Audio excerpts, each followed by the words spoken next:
Hi, folks. You were probably expecting a show, but I don't know if you heard. Jim got COVID, and Heidi's getting death threats from all the trolls after Joe Flynn called for her arrest. So we're not going to do a show this week. But what we are going to do is we're going to release an interview I did with Heidi in January of this year. And we'll see. Maybe we'll see you for Rad Pod and Chill this Thursday. If not, we'll be back next week. So enjoy Heidi's interview, and y'all take care of yourselves.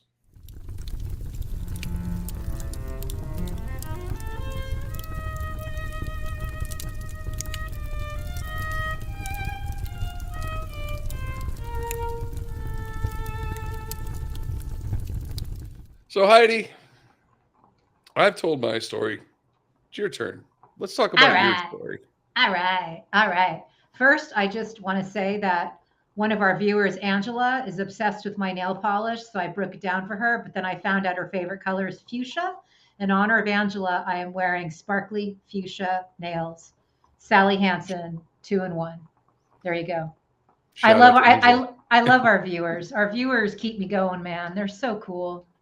They're so cool. And a lot of them have migrated over to Betty Dangerous, my Substack. So that's been really great to have this community that we build.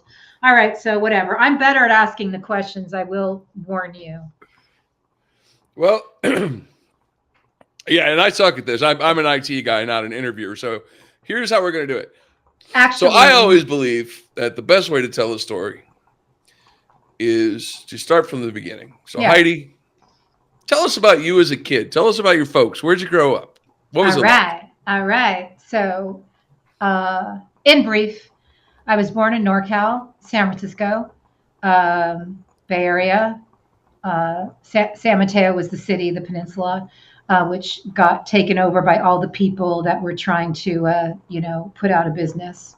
But when I was born, it was beautiful, gorgeous. My parents were immigrants. And my dad's dream as a kid was to move to San Francisco, and he did it, which is amazing.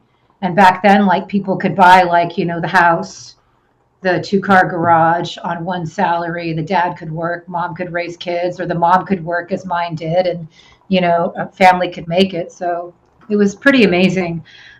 German immigrants. My parents were born in Czechoslovakia and Yugoslavia. A lot of war, a lot of trauma, a lot of hunger, all the things that we associate with war. But they made it to the States.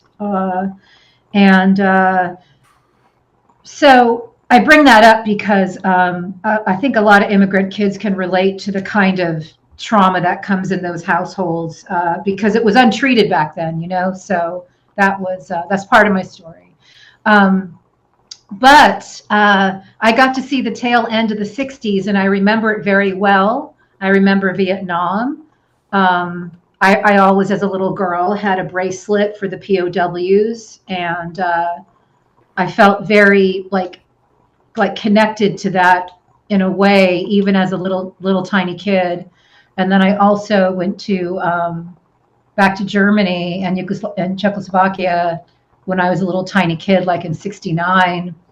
And I just remember the bleakness of it, like the bleakness of the town where my dad was from and all of that. And I remember being very, very grateful that we lived in San Francisco because it was just, so beautiful. My parents became citizens, which I remember, and that was like a really big deal. I don't know if you've ever heard this, but Germans make great Americans, and my parents were great Americans for reals. Super proud, And then, I got to experience the best time in the world, in the best city in the world. I got to experience 1970s San Francisco. And as a little kid, my dad worked in San Francisco. He had a business. And I used to take the train in and just walk all over the city and get into all kinds of trouble. And because I was a middle kid, I was the middle of 3 girls.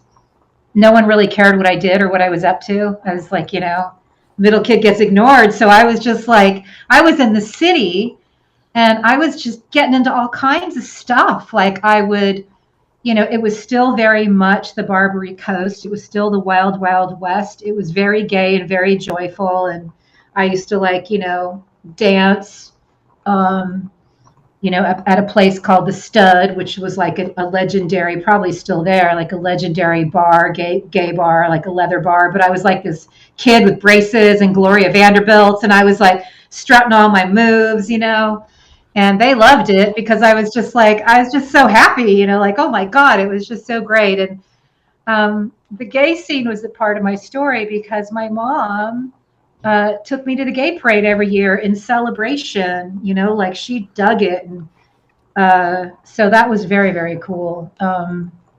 My mom also became an usher at a place called Circle Star Theater, which was co-owned by Sammy Davis Jr. in Redwood City. So at the age of 11, I became a ticket runner at Circle Star Theater, and I did that for about 5 years. And so I saw every great soul act from the early to mid 70s. I was just a little kid getting the tickets from the guy taking the tickets and then running back to the ticket counter to count the tickets. And then I'd get to go see all the shows for free.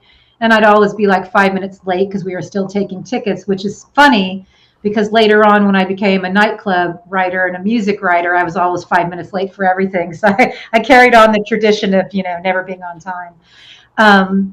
But so that was really, really cool. San Francisco was the place to be in the 70s. It was beautiful. It was multi-culti, diverse. All the battles that had been fought in the 60s, we'd won. So, there was feminism was, true thing, liberation, The height of the counterculture, really.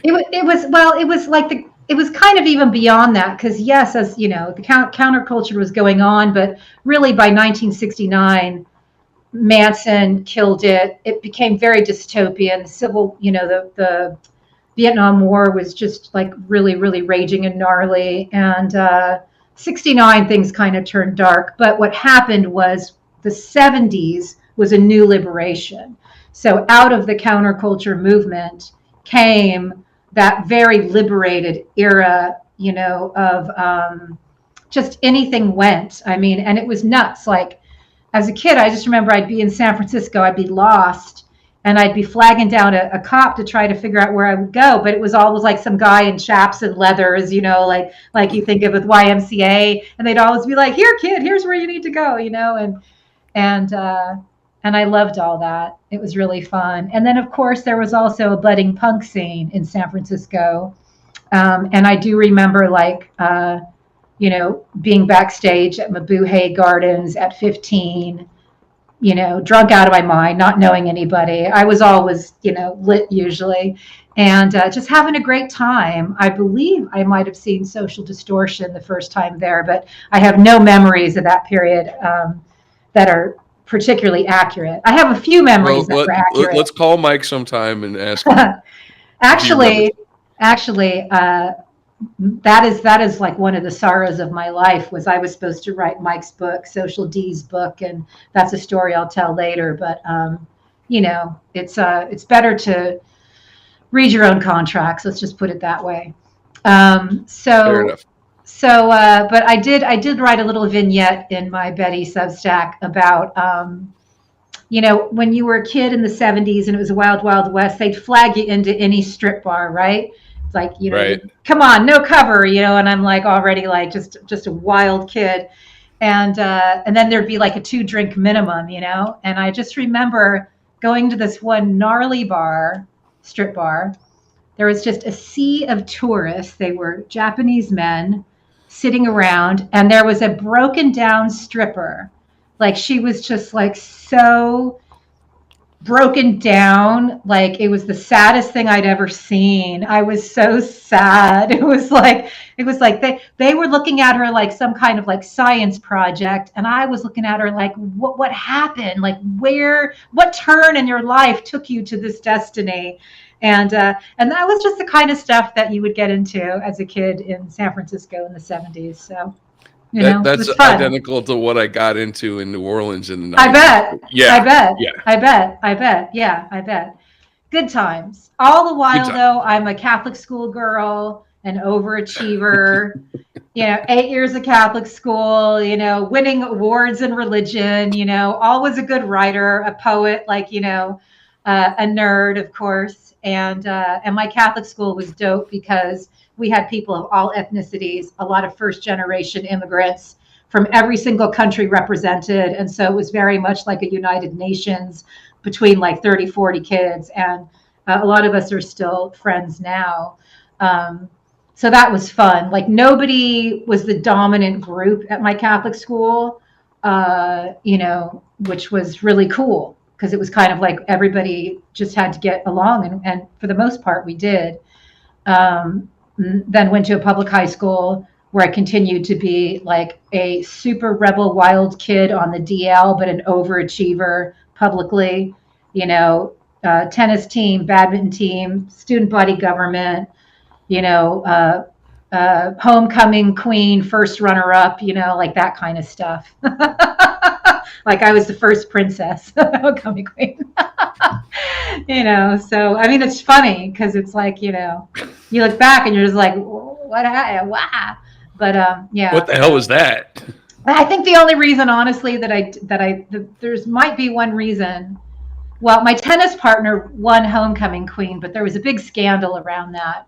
I had walked around the court with the quarterback, and she had walked around the court with it was a big, huge controversy with one of the football players, and it was a big, huge controversy. And I think she might have gotten the sympathy vote, but because it was the dark ages, it was the middle 80s, and because she had asked somebody who was African American to escort her, there was like all kinds of craziness. And so he ended up not showing up, and she had to be escorted by the dean, the assistant dean, who nobody liked. So I think she got everyone's vote.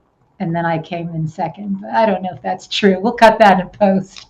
But I mean, keeping it real, that was the shit. It was still, the 80s were fucked, Fucking hate the 80s. I remember the 80s. The 80s were a mess, man. Yeah, I'm gonna breeze right through it. There's some music I like from the 80s, and I went to college in the 80s.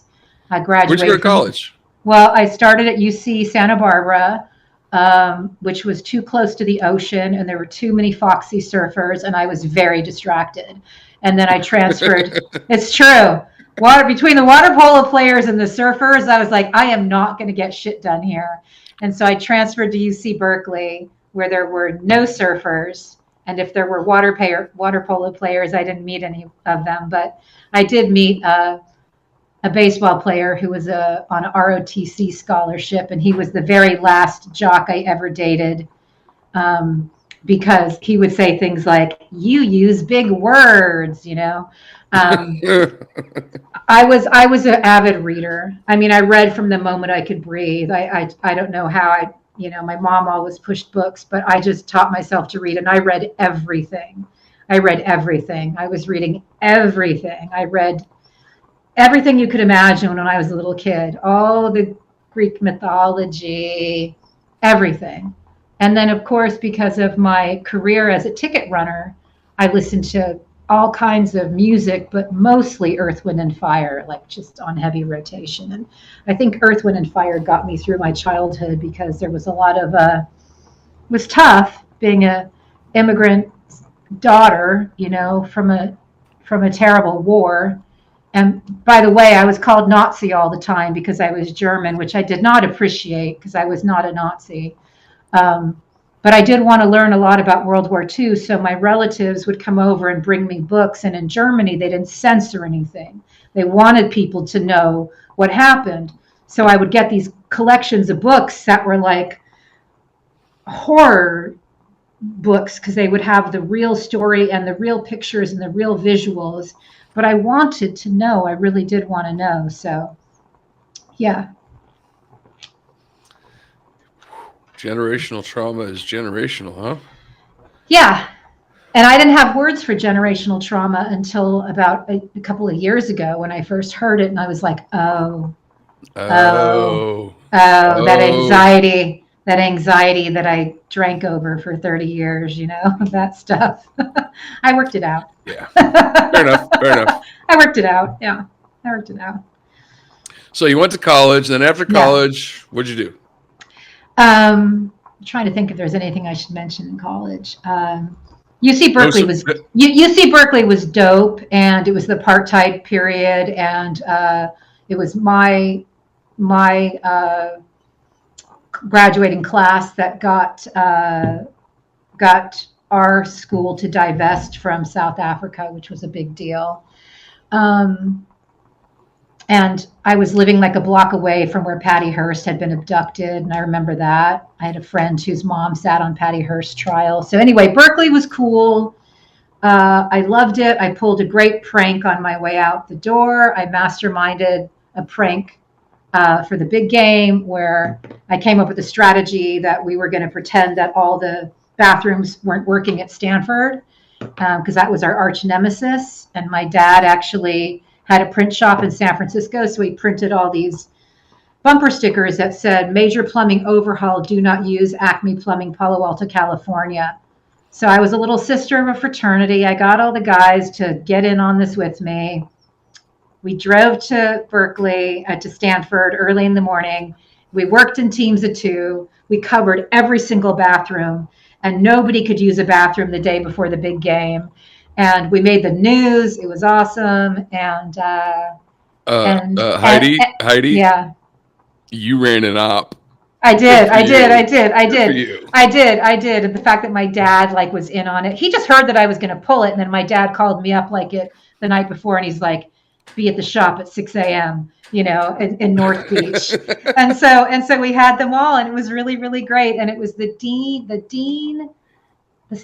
executive assistant to the dean of the law department that was like their Cal kids, and that's when we had to run out. But as we were running back to our cars, van after van after van of Acme Plumbing, Palo Alto, California, was going in because they really thought there was something wrong. And my dad, I don't know if he knew that there really was an Acme Plumbing. I think he was just being funny.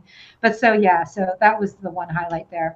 But while I was at Berkeley, I made my own major. Part of it was journalism. I'd gotten accepted to the Graduate School of Journalism as an undergrad.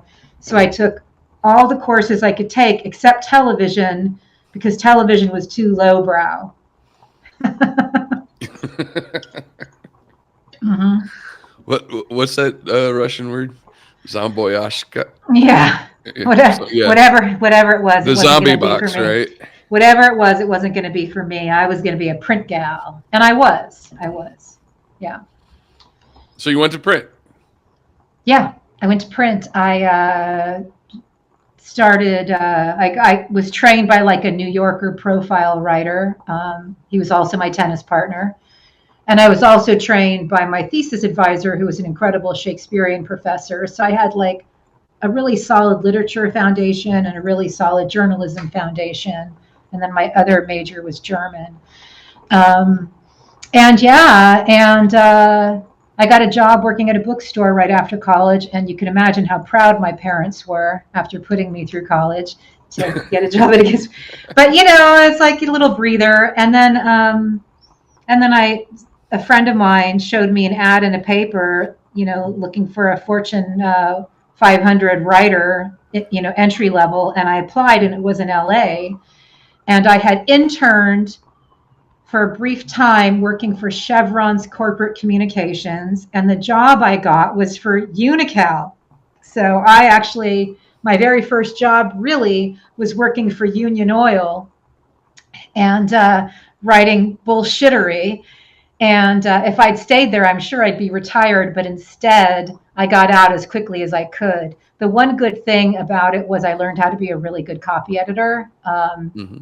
because you had to be very accurate. And I got out as quickly as I could, and I became the associate editor of Hollywood Magazine. And that's when things really started to go downhill. No, I'm just kidding. Yeah, it was really great. I got my first. I was in my early 20s, and I was an editor of an entertainment magazine, and I was working out of the Hotel Roosevelt in Hollywood.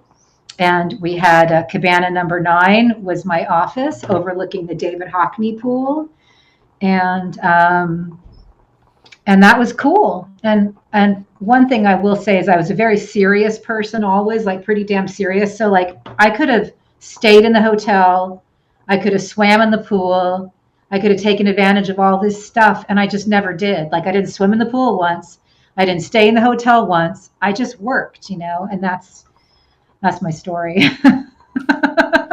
So you're at Hollywood Magazine. Then where'd you go? You're making all these entertainment connections. You're getting plugged into the network. Yeah, it's really cool. Exactly. I still have a lot of friends from those days because that's when I would be able to crash an Oscar party and. Yeah, so unfortunately, the guys who started the magazine sold it to the person who owned Cat Fancy and Dog Fancy.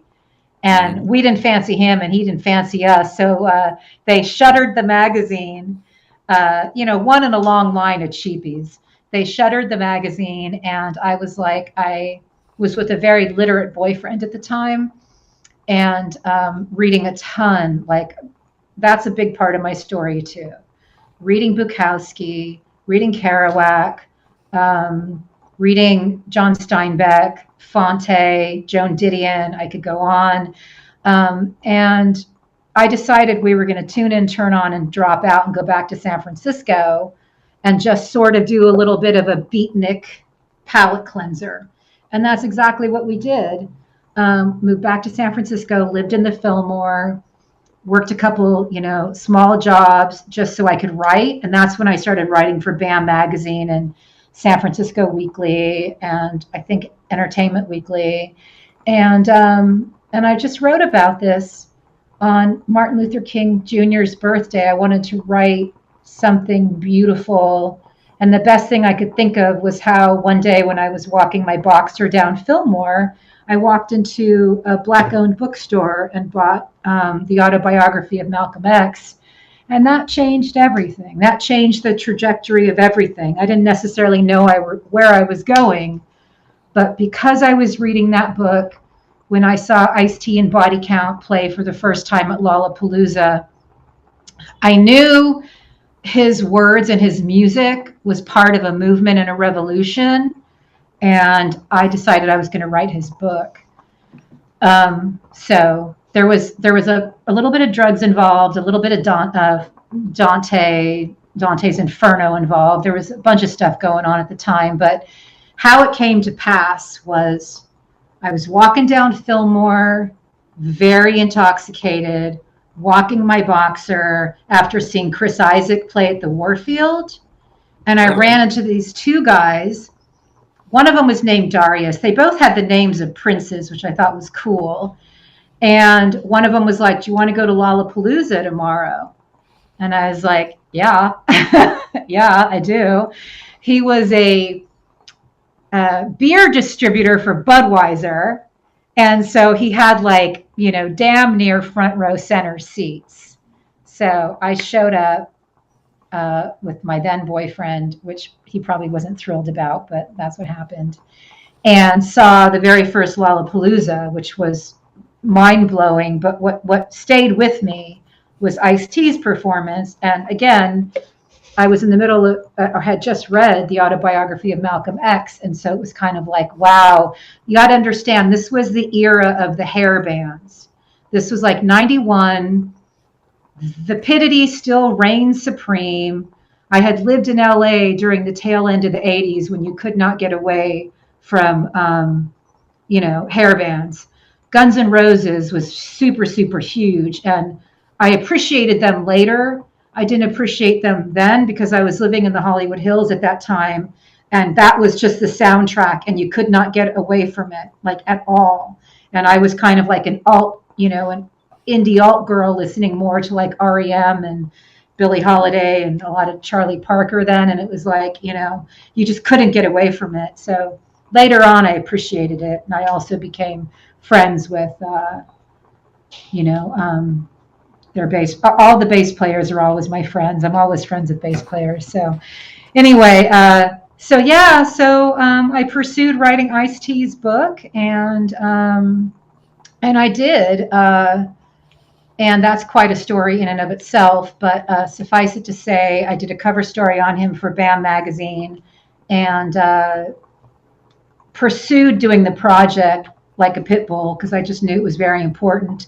Got us a big deal with Simon and Schuster, and the day before I was going to move to LA, they pulled the deal because the cop killer controversy made the front page of the New York Times, and so thankfully I called an activist, and the activist gave me a tiny loan and said, go pursue the book, and the rest is rock and roll history. That book is in like the Rock and Roll Hall of Fame. It's dope.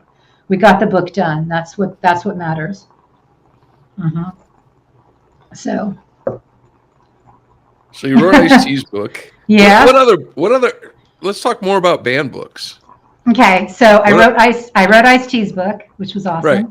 The Ice Opinion, Who Gives a Fuck, got published all over the world. Just really cool, in a lot of different languages. The Japanese and French editions are very beautiful. The Japanese edition had like guns as paragraph breaks, And then I did a book with Tupac's bodyguard called Got Your Back. That's also a really important book. It's just it was like the first one written from like an insider who was really like there, and it was mostly about the last year of Tupac's life, and he just has such a special place in my heart. I love him so much.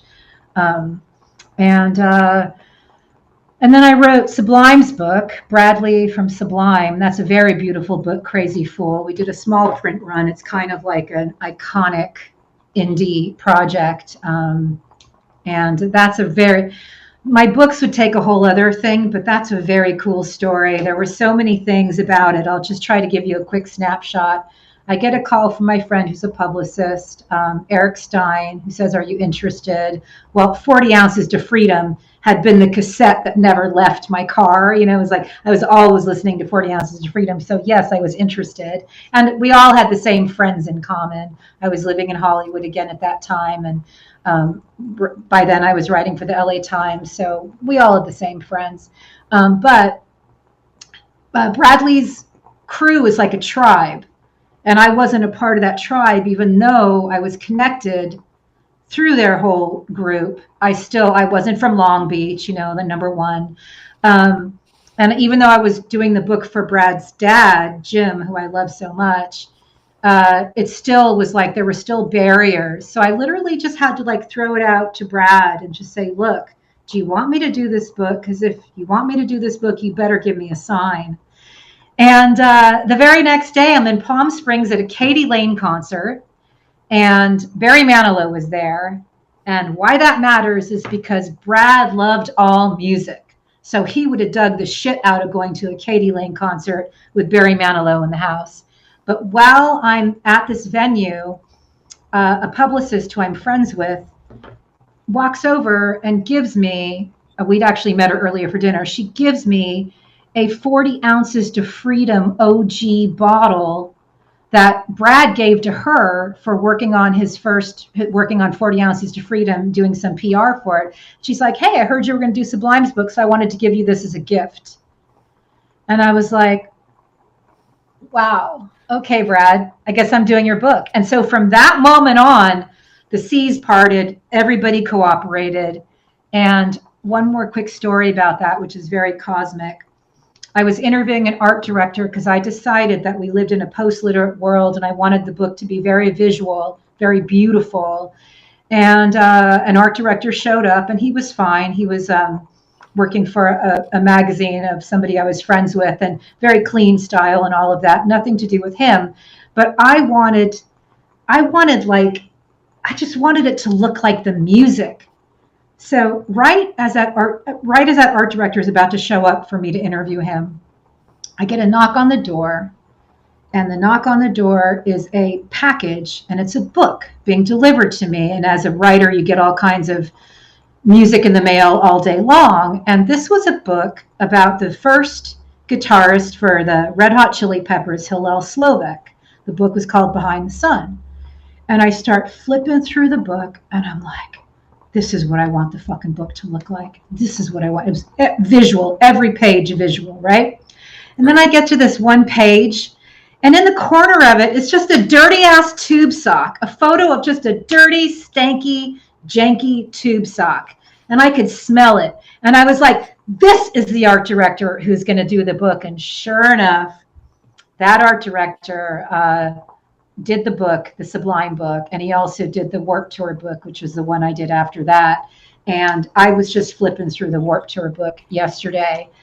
It's just stunning. This guy was just like a true artist, like just somebody who just vibed it, And Chris Gallipoli's his name, and he's just a genius, like nothing short of a genius. So, and of course, we had the classic relationship between a genius and a German A-type. He's Italian, he would disappear for days, get a check, and then all of a sudden I wouldn't see him. You know what I mean? I'd be like, where's Chris? Showing up with a lowrider bike, that he got somewhere, and then he'd go away for a few days again. And it was crazy. And, but it was really, the books that we did together are very magical. So Warped Tour book, which was brilliant, awesome. And I'm not saying it was brilliant because I put it together. It's just the way everything came together, and the people who were behind it were brilliant. One quick story about that. I knew I wanted to write the Vans Warped Tour book because I'd been going to the tour ever since it started, and they were all my friends. And Kevin Lyman, the guy who founded it, was somebody I just hadn't met yet. And I was backstage at like a Rancid show, Bouncing Souls, and at the Palace, I guess. And I looked around, and like all of my punk friends are standing up really straight and looking really like official. Like, what the fuck is wrong with these guys? What are they doing? And I was like, oh, I bet Kevin Lyman's in the house. And I turn around to the only guy I didn't know, and I'm like, are you Kevin Lyman? He's like, yeah. I go, I'm going to write your book. And he's like, okay. And then we did it. 4 months later, we had the book. That's just how it went. So, good times. That's a pretty good story. I like that story. Yeah, it's great, right? All right, so you write the Warped Tour, but now what year was that? Warped Tour book was 2002-ish. Like, I think Sublime was like 2000-y. Yeah.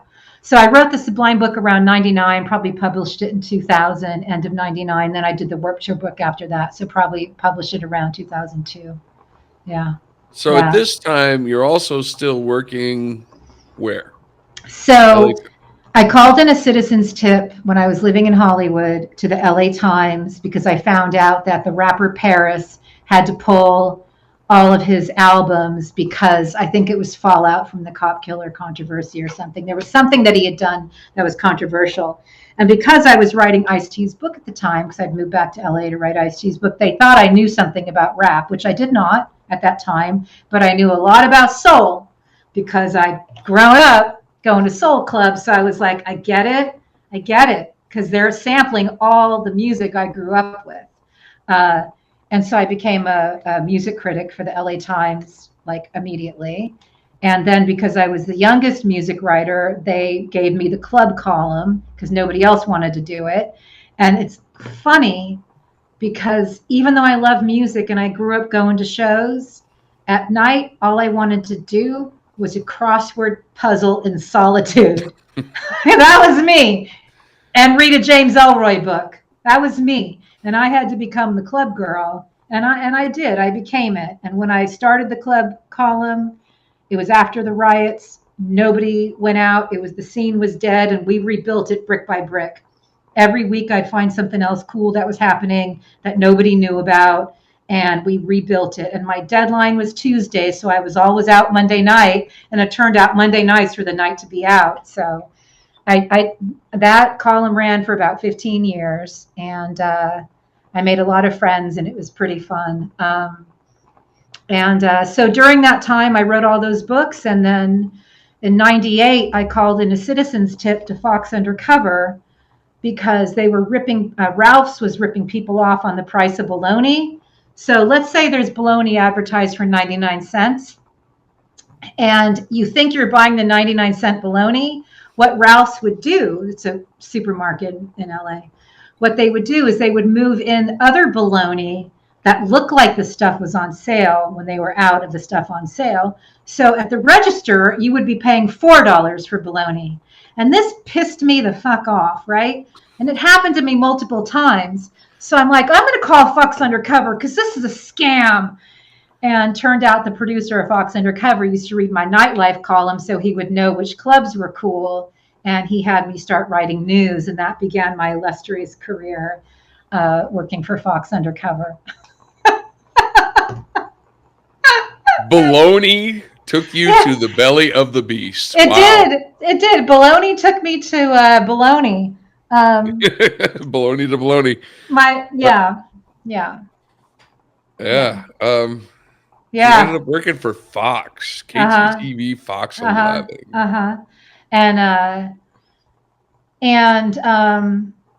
And it was interesting. My very first series that I produced got an Emmy nomination, Snowpunks, because the producer said, if I say to you like spring break, what do you think? Well, I don't think wet t-shirt contest in Cabo. I think Mammoth, where all the snowboarders go. And he was like, well, go to Mammoth. And so Pennywise was there, Blink 182, I think the Vandals, Aquabats, like everybody was there. The Aquabats were there? Oh, man. And it was so fun. And I got up there, and the thing is, like, these guys, some of them were already my friends. Some of them were going to become my best friends, like, after this period. But, you know, like, there's a thing with punks, like, you just got to be cool, and you just got to be yourself, and you got to be authentic. And God bless him if he's watching. I do love him very much. But they sent me a cameraman who was kind of like an 80s guy, sort of a skier, and he hated all these people. And he hated all these people so much. And I brought a second cameraman who was a snowboarder and a punk to be my second cameraman. And I called the producer. I'm like, you got to send this guy home. Like, you got to send this guy home. He's so uncool. He's going to I'm going to lose friends. He's killing the vibe, man. He's killing the vibe. And the producer was like, Heidi, you need the beta cam. And I was like, yeah, okay. Let's get the beta cam. So, you know, the big camera.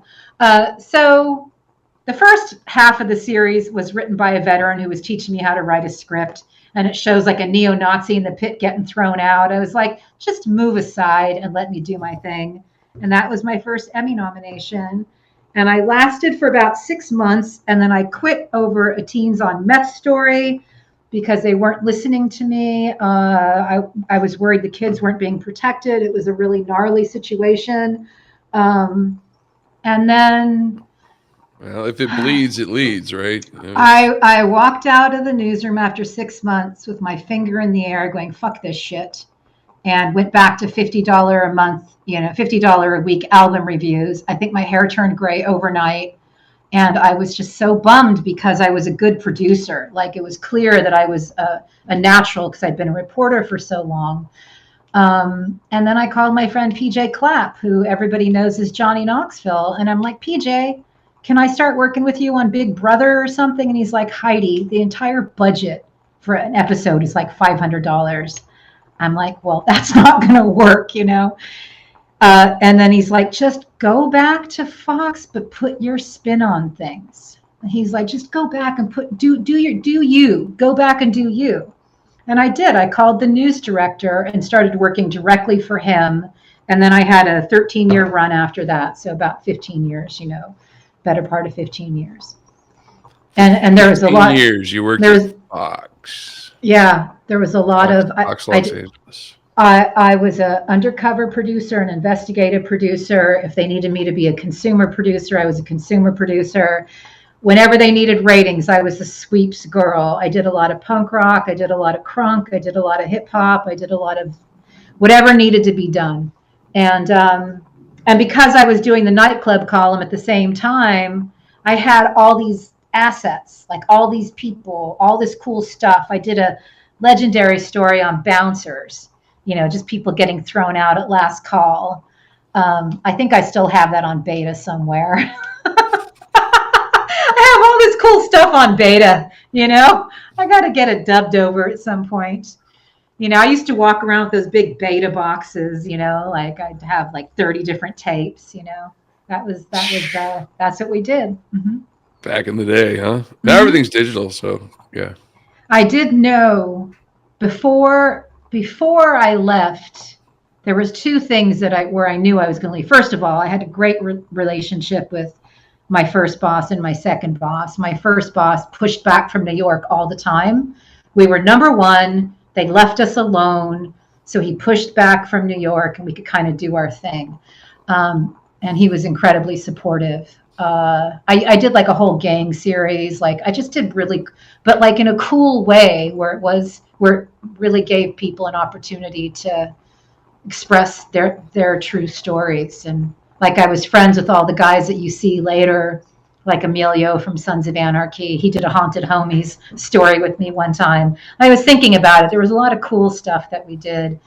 But there was something that happened, I think it was like mid-aughts, where I had done an investigation on Best Buy, and they were ripping people off, doing these neg options at checkout, giving people subscriptions to magazines and then saying it was free. Then they'd get charged. It was like a big thing, and the employees were forced to do it, and it was like part of how they were making money at that time. And I couldn't get the fucking thing on air. I had a whistleblower. I had all the things you need to do to get it on air. I'd been lawyered up. I had all the things. Couldn't get it on air. And that was the beginning of the turn where it was kind of like things had started to shift. And of course, by the time and I finally got it on air 8 months later, and it was very watered down. It wasn't as good as it could have been, but I got it on air. And then I was literally on a cruise doing one of my candy karma things. I used to do this thing.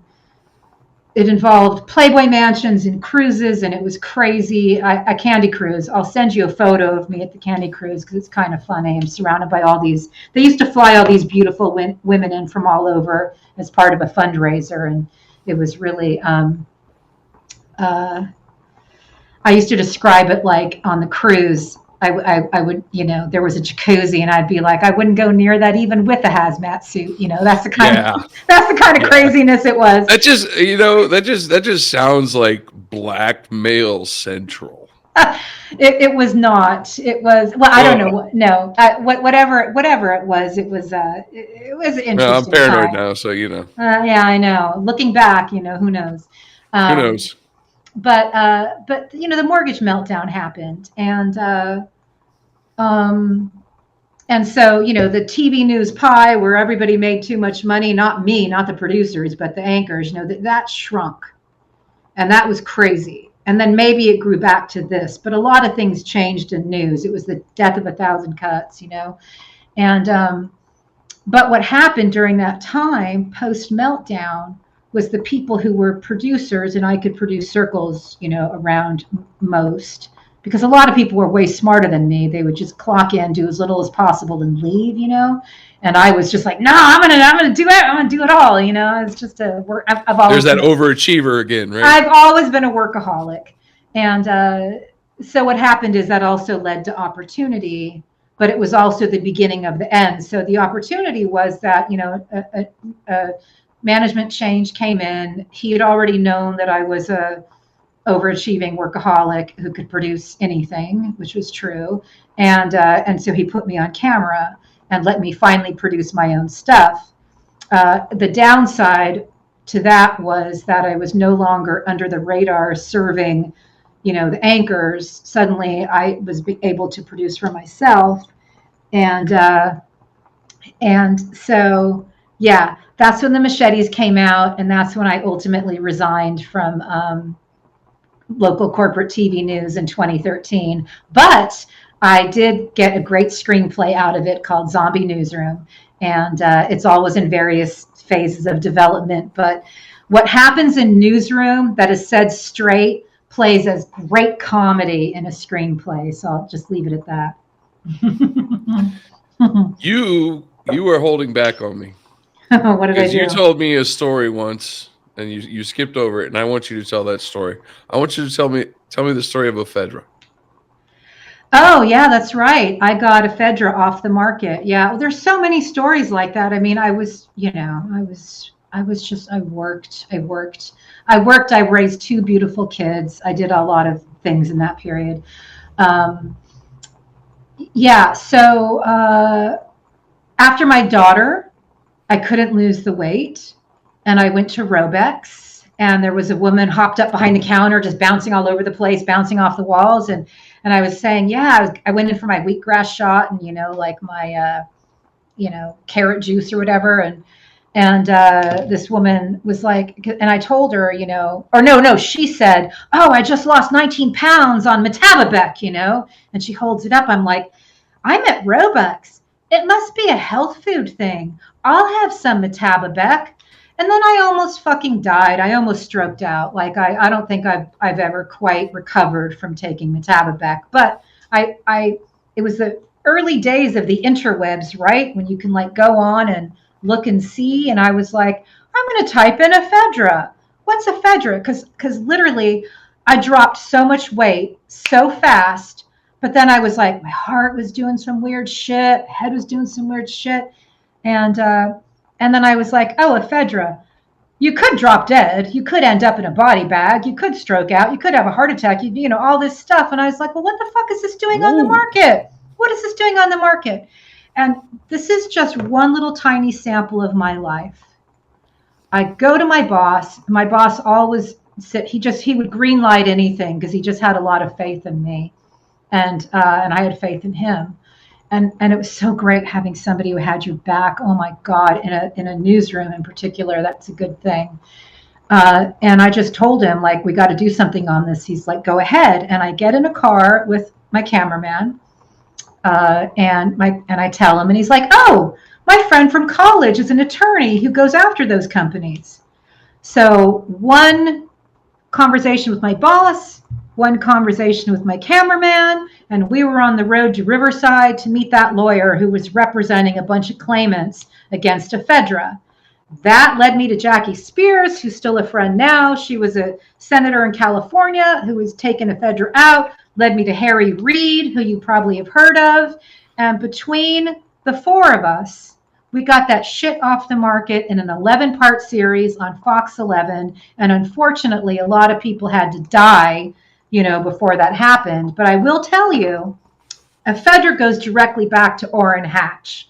Orrin Hatch was a senator in Utah who got that shit on the market without FDA approval by saying it was a food. His son profited off in the millions on this stuff, and a lot of people died, and it took too long. But yes, that is one of the things that I did when I was there. That's an important story. Yeah, it is. I forget about that. Because if we look around at our current environment, there's people dying, and a large part of that is because of money. Yeah. Yeah. Yeah. Well, I will say that by the time I left, after all the hats I'd worn, I was their business and economic reporter doing a series, saving the California dream. And some of it was amazing. And some of it was, I shudder. But it was also like, it was, when I look back like over 10 years ago and I look at the narratives being pumped out of Fox New York, I can see where it was all going, and I can see myself getting mind fucked along the way. And I luckily resigned out of that due to a lot of distress and whatever else was happening. One of the things I do remember was going into work in my final days on a Friday and praying there wouldn't be a bombing, because if there was, I was going to have to look at raw video of body parts to decide what could go on camera. and I couldn't do it anymore. I have post-traumatic news syndrome. It's why I have not had a television or cable news since 2006, because I can't be around it. It triggers me too much. And uh, yeah, this 24/7 news cycle of pain is tough. But once I resigned in 2013, it took me a long time to recover. I went to work for Al Jazeera America for a little while, producing a very cool science show and working with like entomologists, and that was pretty dope. But what really ultimately happened through this whole thing is it brought me back to my core, and my core is writing. Writing. That's like that's what I do. Yeah. All right. So you leave Fox, Mm-hmm. you go to Al Jazeera, you do some cool stuff at Al Jazeera. Write some screenplays and get some development deals in the middle of all of that. I had multiple development deals with Discovery Studios, and but yeah, and what I thought I was going to do was just go back to being a print reporter again, a freelancer. And I called my friend who, I think he'd been at Variety and he was now at Playboy, and I'd done a little work for them. And he told me, Heidi, that world doesn't exist anymore. He said, if Hunter S. Thompson were alive today, there wouldn't be a place for him. That world that you were in, in the 90s and in the aughts does not exist anymore, in the early aughts, because Huffington Post killed the writer. Suddenly anybody could become a writer and not get paid. And that's what happened. And so I started just doing free press. I started writing my own stuff. I would still see things happening in news breaking, economic and financial news, which I'd been working on, and I would write my own shit. And that's how some of my articles got picked up in right-wing financial magazines, because I was just still writing them. Nobody paid me for them, but they did they just published it with my byline. And that is one of the things that, when anybody tries to marginalize me or try to discredit me in a malinformation campaign, that's what always comes up. And I just had to live with it.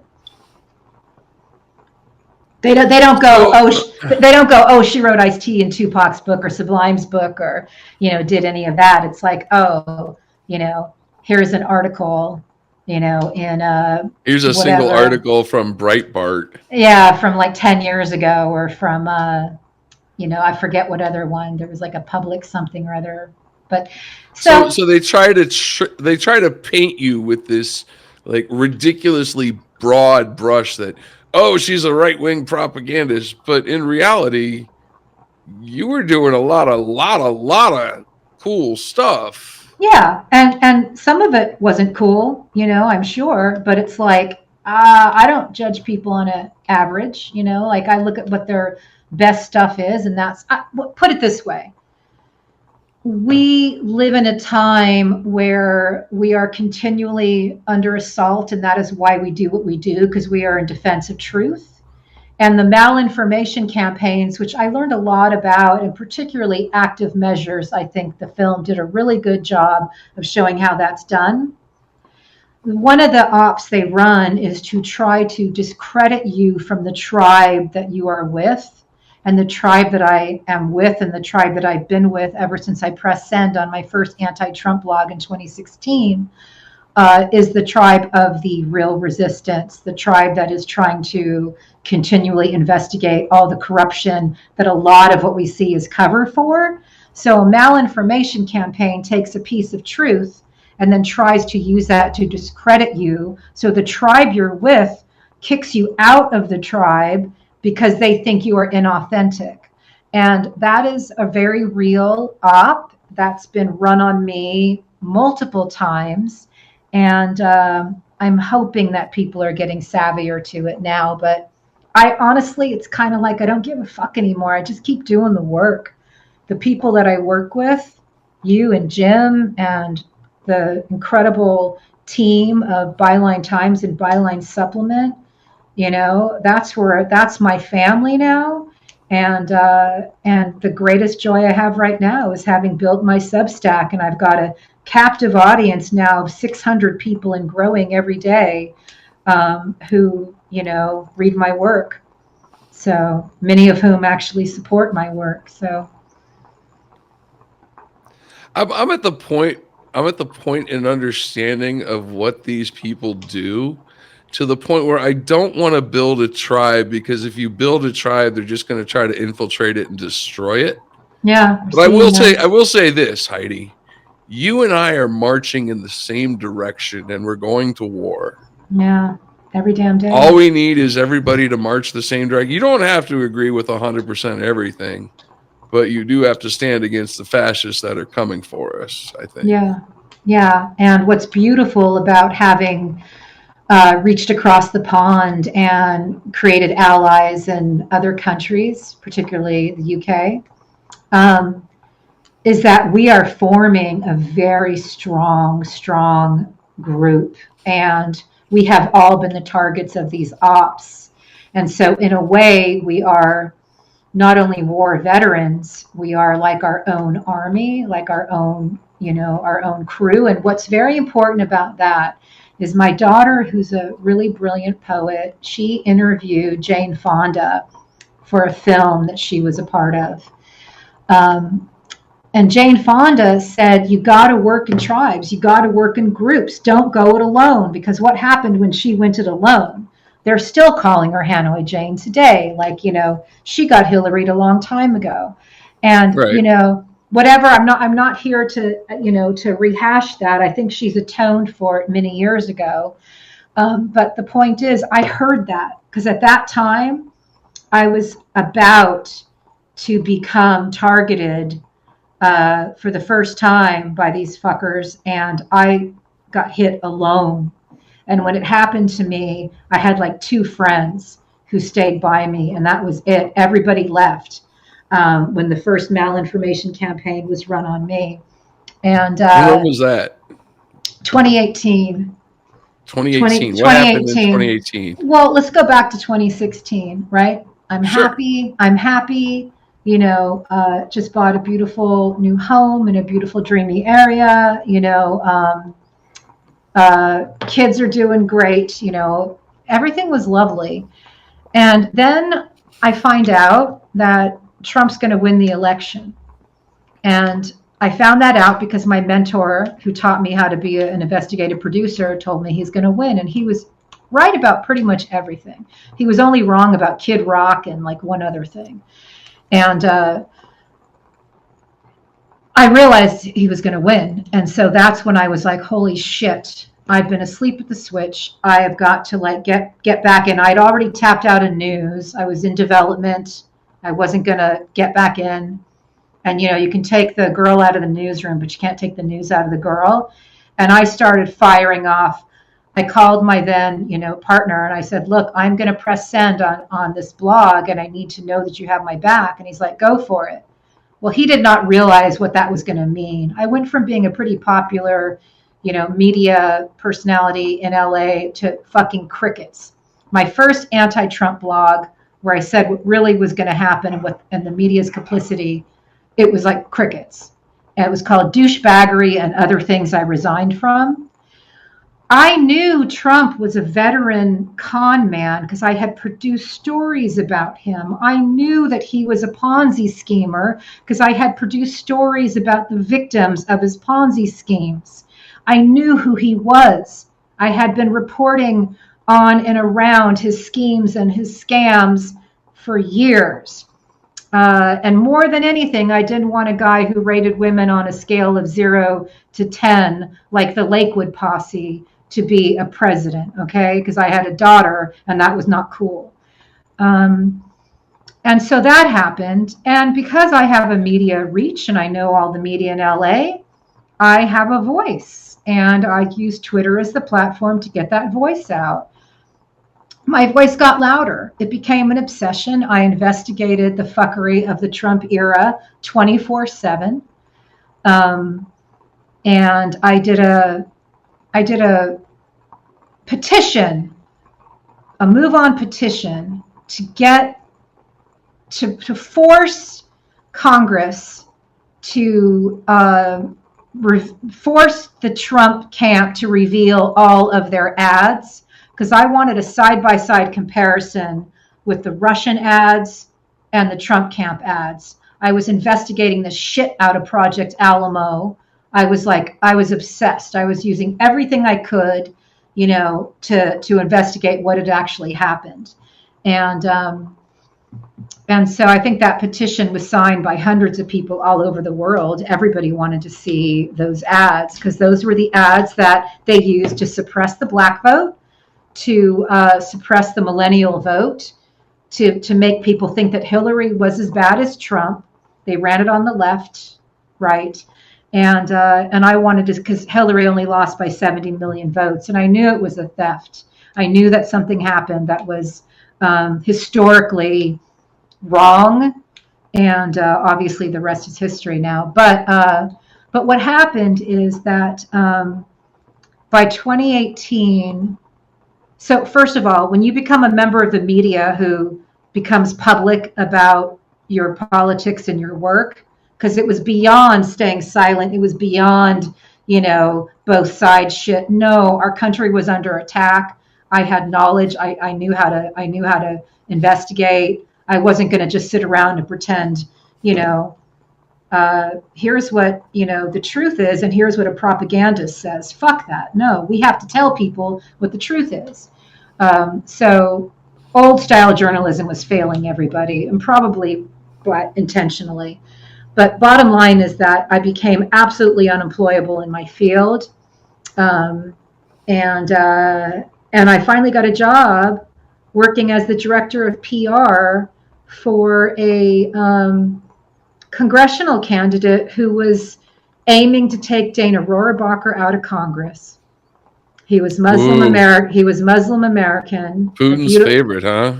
A beautiful man. And with the two of us teaming up, he could very well have done it. And from the moment I made the announcement on Twitter that I was his director of communications, and Alyssa Milano tweets us, and Rosie O'Donnell. I've become friends with some of these folks in the war. Rosie's wonderful. That's when the attack on me occurred, both online and offline. And I will not go into details, but I will say that it was very effective. They scared us off of the platform that people used in order to get their message out. They had already handpicked somebody that they wanted to use as a patsy, I believe, to replace Dana Rohrabacher, which he's done before. Somebody went to jail 20 years earlier over doing the same ruse. And and that was really, I thought the 2013 war with Fox was bad. This was super gnarls. But it's great. I look back and I'm like, all this stuff happens. And what did I get out of it? RadPod, Byline, a wonderful group of people who are like my ride or die, bros. And now it's, forced me to actually find a way to get my work out directly to the people. So I'm cool. So where do we go from here? Well, we'll back up a little bit. Just, let's just back up to, I spent a year in community politics as a campaign manager for a candidate who won. And all the same ops that are being run nationally are being run locally.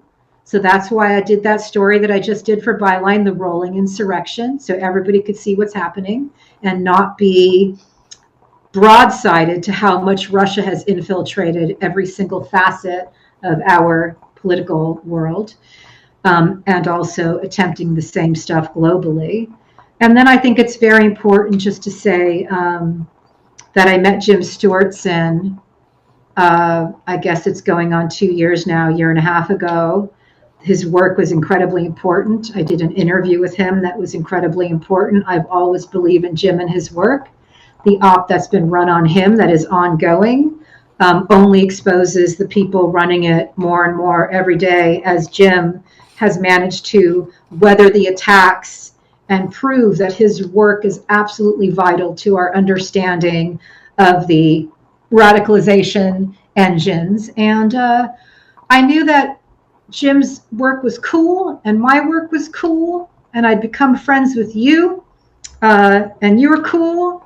And Connor, I'm a dork, man. became friends with him and put together Radicalized Pod. And because I have a legitimate media background and I legitimize the work of you and Jim, that is why the attacks came at us again, fast and furious. And you know what? What did we learn in all of this? Those who are doing good work are those who are in the crosshairs, and so we must be doing something right. And I'm proud of our shows. I will put our podcast up against anything that's been done during this time. Our guests have been phenomenal. Every week I learn so much. It's so exciting. It's so exciting. Like I can't wait till there comes a time when a lot of these people are behind bars and people go back and look at our archives and see that, just like now when I revisit Wayne Barrett's archives or Karen DeWeesha, who wrote, Putin's Kleptocracy, to see that it was all there. We've been reporting on it the whole time. I'm looking forward to that. It'd be nice if they recognized it like before.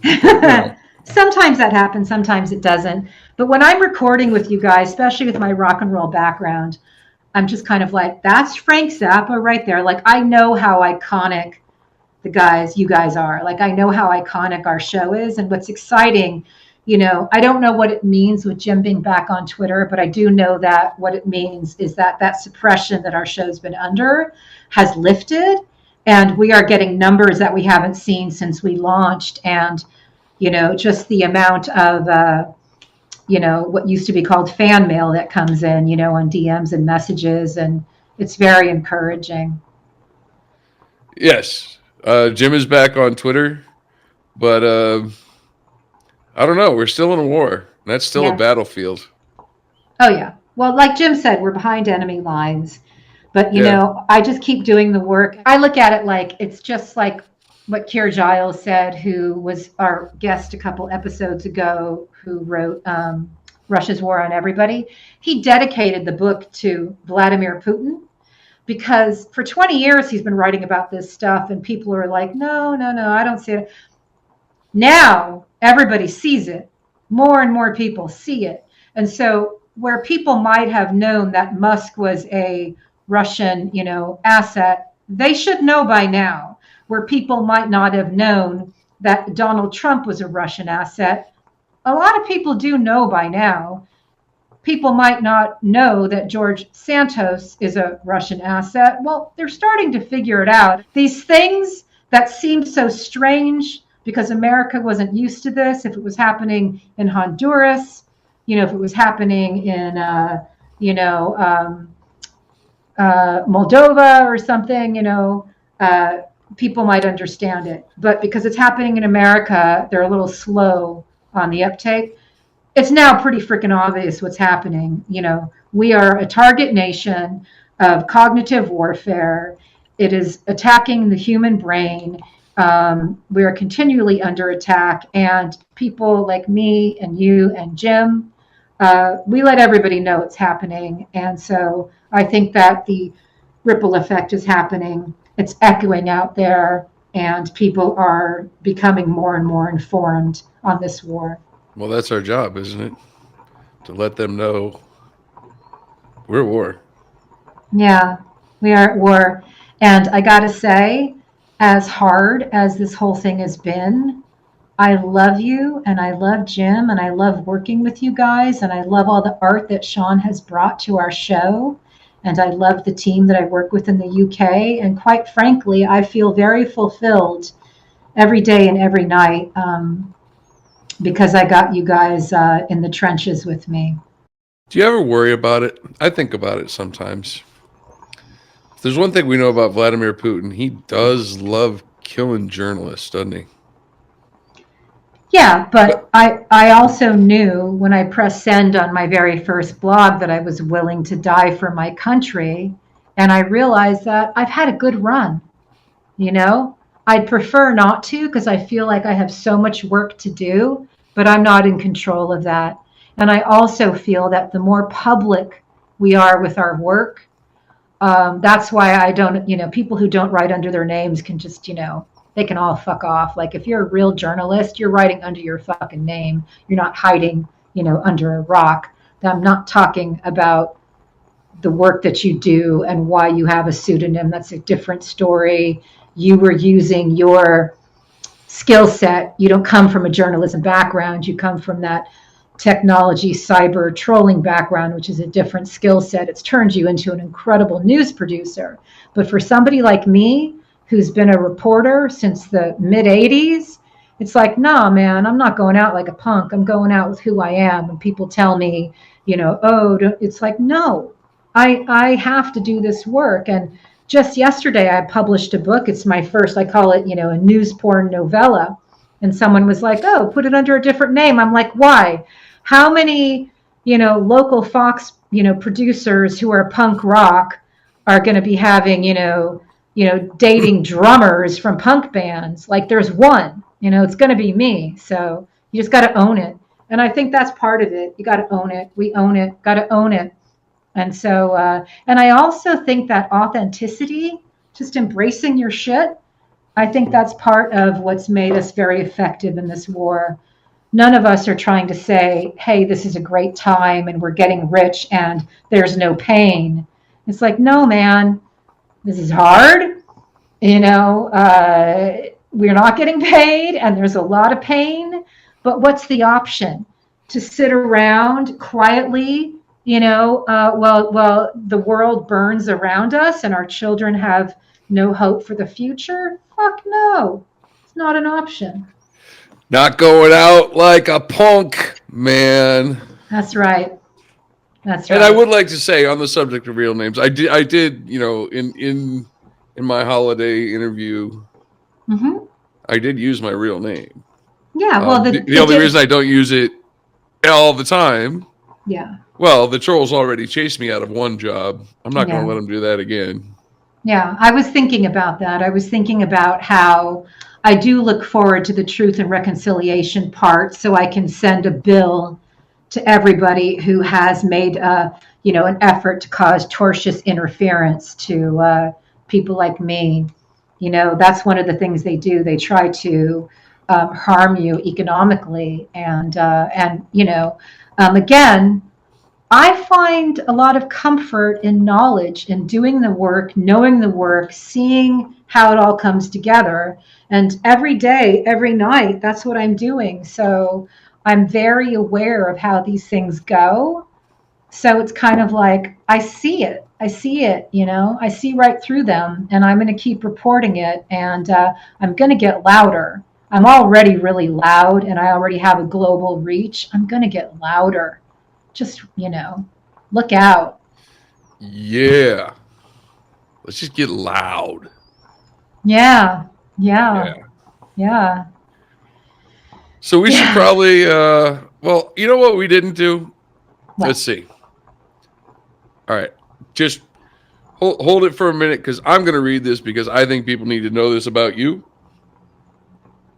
You won an Emmy Award for the educational documentary Promises to Keep. I did.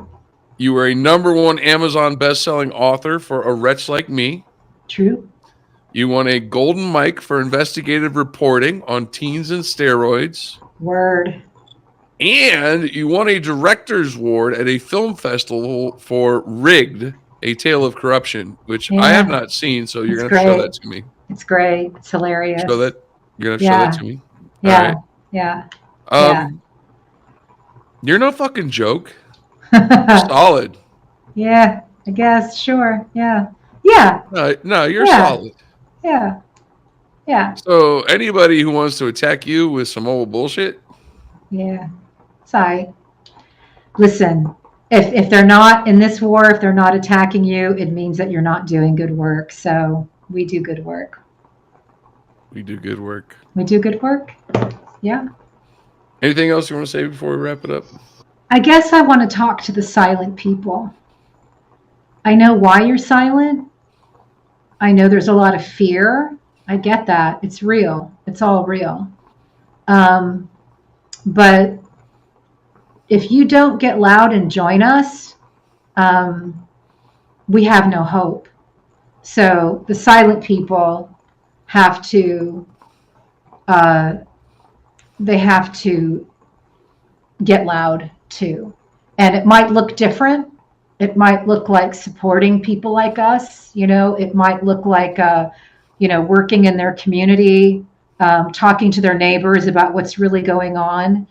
But I come from German, immigrants, and the silent people are why the Holocaust happened.